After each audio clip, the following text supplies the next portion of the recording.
Hello and welcome. My name is Angela Thompson and I appreciate you joining me. Today I'd like to share a project with you on behalf of tinypandora.com. Let's begin.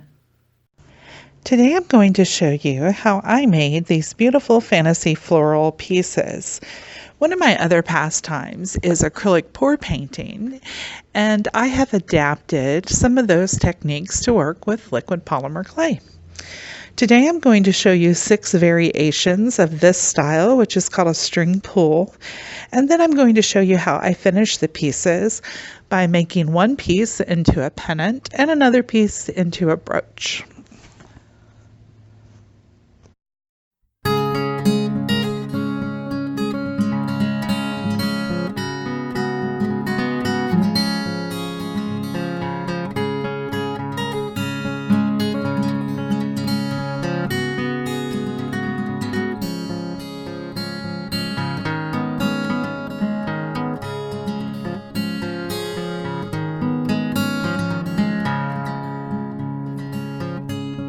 Condition your polymer clay and roll it out on your thickest setting. Then cut out your desired shapes and bake them according to the manufacturer's instructions. Today we're going to work strictly with Sculpey liquid clay products. They've released a new line of yellow, blue, and red primaries that are opaque and just change the way that you can mix colors for using liquid clay. We're also going to need white or pearl or a mix. I like to mix them together. And then some liquid clay softener. The first thing you're going to do is open your bottles and stir them thoroughly. There's a lot of sediment in the clay that settles on the bottom, and it really needs to be recombined so it retains its properties when you bake it. When I first used it, I didn't stir it, and my pieces came out brittle and they broke really easy, and I didn't understand. So I did what I failed to do the first time and read the instructions, and now we know. You're going to want to mix up some colors to work with in this project. So using your liquid clays, go ahead and make a couple of tones of green, your leaf colors, and then you're going to need yellow, and you're also going to need whatever color you want your flowers to be, and then your white, pearl, or some mix thereof for your background. You'll notice when you start pouring the liquid clay out of the containers that they are a little bit different in consistency. The white and the pearl tend to be a little bit thicker. The yellow I've noticed is thinner, and your blue and the red seem to be very similar in consistency. So when we're working with a flow type painting, which is basically what we're doing with this liquid clay, we need to be concerned with the viscosity of the liquids. We want the colors to interact with each other, but not to blend completely to where they lose any kind of definition. So here I am mixing my white color, and you'll notice that I've added quite a bit of the clear to it to get it to be the right consistency. You want your white to be about the consistency of, say, half and half, where your colors need to be more along the lines of warm honey. When your colors come off the end of your stick, they need to make a little bitty pile in the center. You can see a peak, like you would if you were making meringue with your egg whites. So you get this little peak, and then it smooths out into the rest of the bowl. That's what we're looking for. See how the white is just a little bit thicker? It comes off the stick a little bit slower and makes a bigger pile before it dissipates. So we want the green to be similar to the blue that I just showed you. It needs to be about the consistency, again, of warm honey. And I'm going to keep adding the clear liquid to that and stirring it until I get it to be the right consistency. I also want my yellow and the color that I'm using for my flowers to be the same viscosity is the proper term, I think, for it. The clay will react with each other, but not blend completely. Once you get your colors to the right consistency, you're going to add 2 drops of the liquid clay softener to each of your pots and stir it thoroughly to combine it.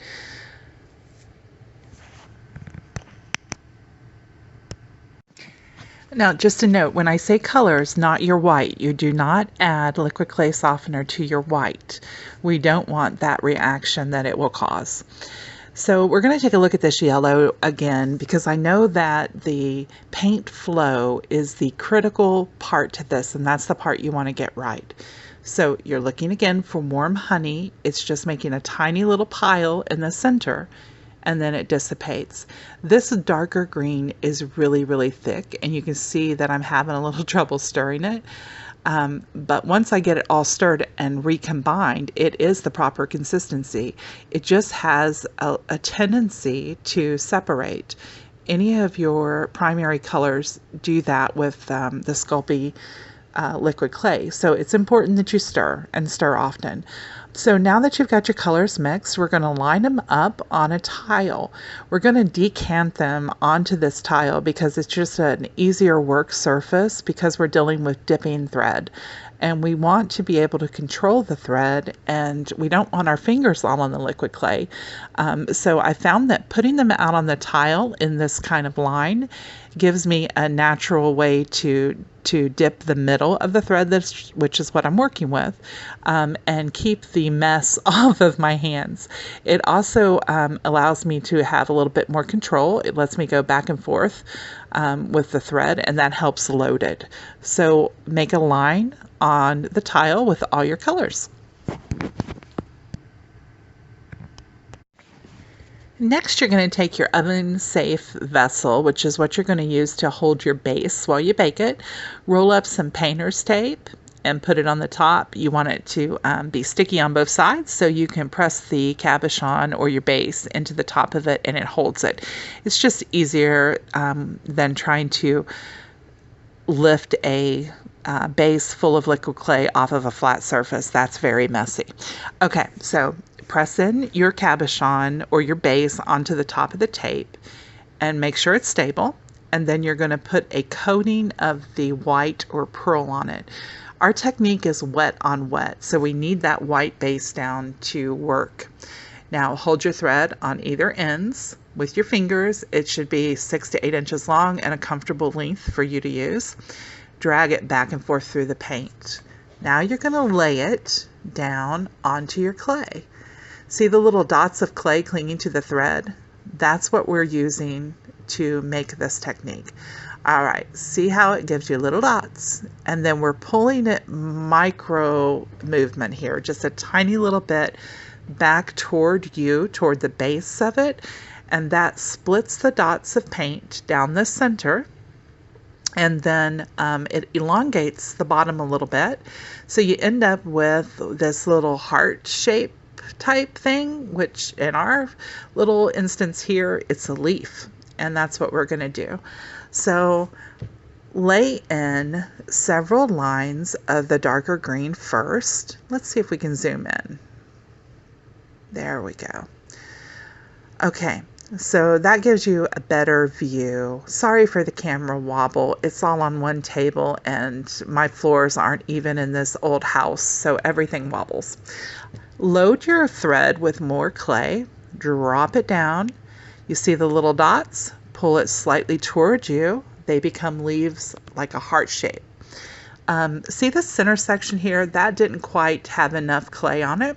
It's an easy fix. Go right back over it. Just drop it into the same place. Do the same thing. Pull down, and then you have a little more distinction. This technique will never be a crisp look. It's always going to have kind of a blurry, out of focus look to it, but that's part of the beauty in my opinion. I'm going to continue laying down some more of the darker green lines, and these are our background leaves. Anytime you look at foliage, you'll see a lot of green and yellow variances, and we're just trying to mimic that. Because the light will layer on top of the dark easier and look more natural than laying dark on top of light, I'm just choosing to work from my darkest color forward. I'm going to switch to the lighter green now and start laying some of that in. You want to fill in your white space, but you don't want to completely get rid of it. Negative space is always a good thing. It helps the eye pick out the elements better. and it just looks better, in my opinion, when you have negative space that you're working with. So I'm going to keep on adding some more of the lighter green color in, and those will go between the darker green, on top of them, curved over them, any way you want to do it. And you're always going to use this same motion with this particular type, where you lay the thread down, watch the color come off and pull it slightly towards you, and then lift your thread from the top towards you in one quick motion. So you're not dragging your thread back through the clay that you've laid down. You are lifting it out of the clay. You keep working it until you are happy with the amount of foliage that you've got, and then you can move on to your yellow. Your yellow is kind of an accent. Let's fix this. There we go. Okay, so again, sorry about the wobble. Now we're going to add in some yellow, and you can see where the lighter green has a halo effect of the yellow. I think that that is just something we work with. We use it to our advantage. It just makes a more natural look to it. So keep adding in your yellow. Sometimes I'll put yellow on its own. Sometimes I'll drape it across or on top of the lighter or the darker greens. It all looks glamorous. Whatever way you want to do it, it will work. When you're happy with your foliage, it's time to start adding your flowers, and you can lay them any way you want to. I'm going to consider this a stalk type cluster of flowers. So I'm going to do the same motion. I'm going to decide where I want it. I'm going to place it, drag it a little toward me, and lift it up. There is a lot of blue on this thread, so I'm just going to keep going with it. You don't always have to redip your thread, and you don't need to wipe your thread between your colors. It looks very natural if you just allow your colors and your threads to work together and they blend, but you still have distinction. All right.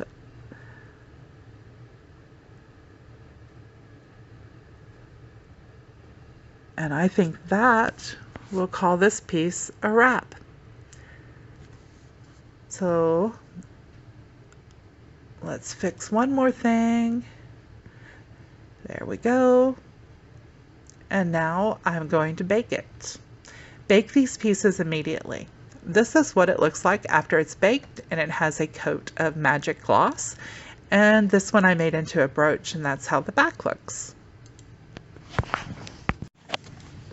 I'm going to show you another example. With this piece, when I was making it, I wanted to have a little more wave in the foliage. So the easiest way to do that is to let your thread sink in where you first put it on, and the clay itself will give it a little bit of an anchor and make it easier to move your thread and put the curvatures in it.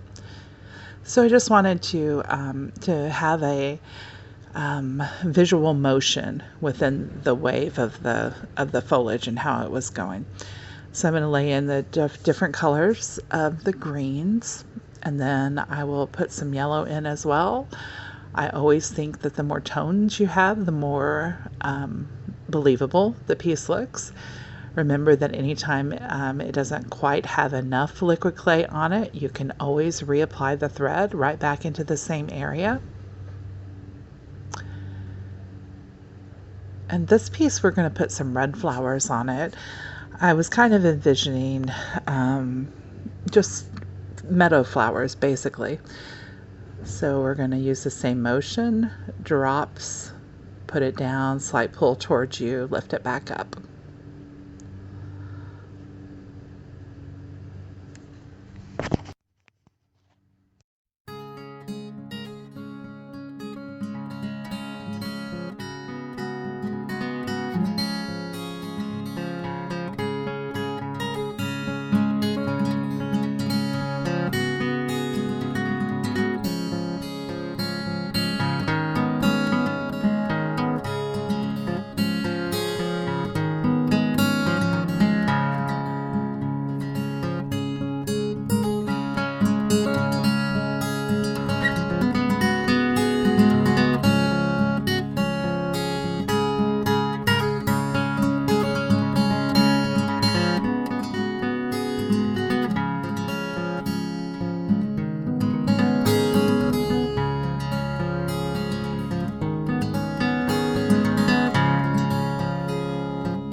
I'm starting again with my base coat. You'll notice that this self-levels, so you don't have to be overly accurate. Just put it on and spread it out, and within a couple of seconds it's going to flow out and even out all over the piece.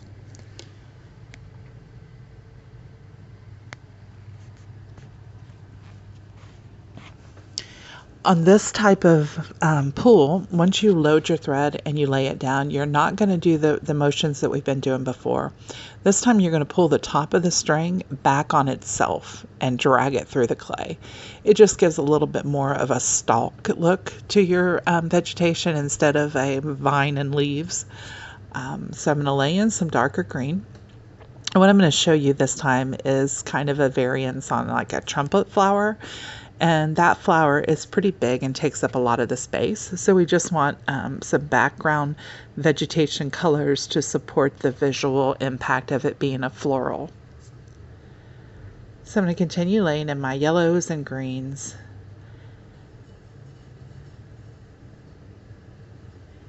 And you don't need a ton because the flower is going to take up a lot of this space. You just want something in the background to accentuate your flower. Now I'm going to load my thread with my blue, which is my flower color, and I'm going to start at the top of my form, and I'm going to go side to side like in an S shape, but with a few more curves than an S, back and forth, back and forth. So put your string at the top, let it settle in, and then it'll give you an anchor to start your wiggle motion. Back and forth, back and forth. And then when you get to the base, just pull it straight towards you.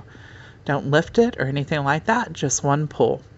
See that little blue there? We don't like it. So I'm going to scrape it off, and then I'm going to put a drop of my white back in, and it's going to flow in and fill up that space. Anytime you have something you want to correct, you can do that. Just scrape it off and reapply. This is another quick example of the same kind of floral, and then I'm going to show you how I finished the piece prior and this piece as well.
To finish the pieces, I have rolled out my color on my thickest setting, and I'm going to cut out and texture the same shape that my piece is, and then the long thin strip will be on a medium setting to make the trim to give it a nice finish. Make sure that you use liquid clay anytime you're adhering raw clay to baked clay.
All right, my pieces have cured in the oven and now they're cool to the touch, so I'm going to go ahead and finish them.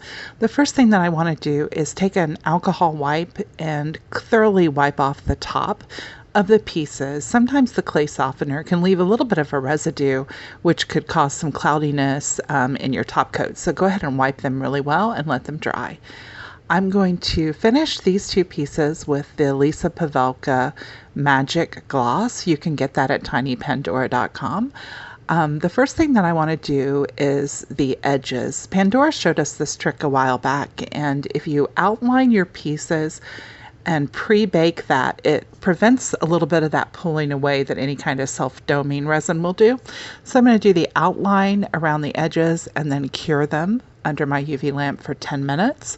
Once they're cured for the 10-minute time, I'm going to pull them back out, flood the interior, and then using a toothpick or needle tool, I'm going to pull the resin across the top of the edge that I've already put down, and it will cling to that and just gives a nice little flawless finish.